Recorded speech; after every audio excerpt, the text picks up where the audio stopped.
Frédéric Alexandre Bailly, je suis la directrice générale de l'ONICEP. Pour la jeunesse d'aujourd'hui, c'est le challenge de récupérer les compétences nécessaires pour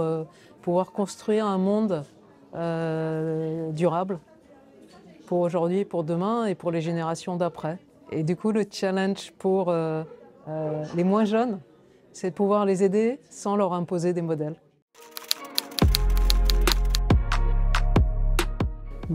D'abord, pour être honnête, je ne sais pas comment faire. Et donc, la première chose que j'essaye de faire, c'est de discuter avec le plus de gens possible pour poser cette question et savoir comment on peut faire pour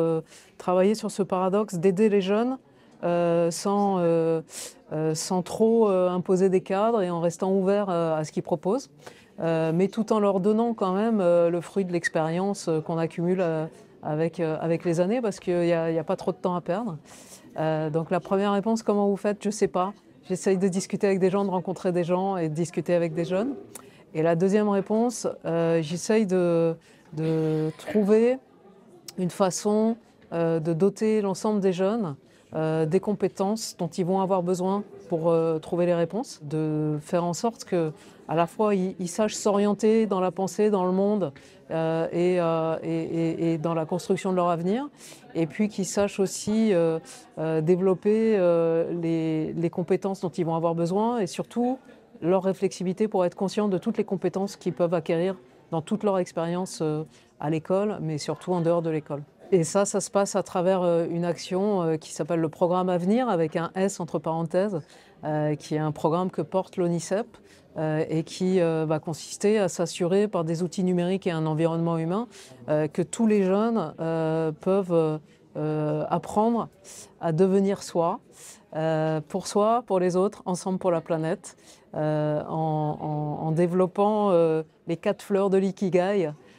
que sont d'un côté la capacité à se rendre compte de ses envies, de ses intérêts, de ses appétences, de comparer ça à une connaissance assez large des compétences dont il dispose et pas seulement des connaissances, de relier ça aux besoins de la société, aux possibilités de se former, aux possibilités de trouver un emploi qui va leur permettre d'avancer vers la direction qui les intéresse, et de relier ça enfin à leurs valeurs et à leur volonté de changer le monde. Une action dont je suis assez heureuse, c'est que tout ça doit s'appuyer sur la recherche. Et j'arrive à convaincre pas mal de collègues du bonheur qu'il y a à travailler avec des collègues de disciplines différentes. Il se trouve que sur l'orientation, il y a des psychologues, il y a des sociologues, il y a des économistes qui travaillent sur ce sujet, il y a des collègues en sciences de l'éducation, et puis il y a aussi des collègues en sciences de gestion qui travaillent sur les carrières. Et on sait que les carrières, ça n'existe plus aujourd'hui, c'est plutôt des trajectoires avec des changements fréquents de métier et d'entreprise.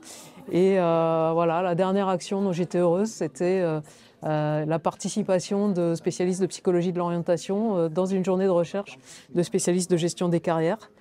Et la prise de conscience qu'ils ont eue que c'était intéressant de se parler. C'est de voir la capacité qu'ont les jeunes à toujours inventer des trucs et à rebondir et à se débrouiller. Donc je pense que par rapport au pessimisme qu'on pourrait avoir sur la capacité politique qu'on a à prendre des décisions qui vont converger dans le bon sens, j'ai assez confiance en la jeunesse pour hacker tout ça et pour pouvoir quand même avancer.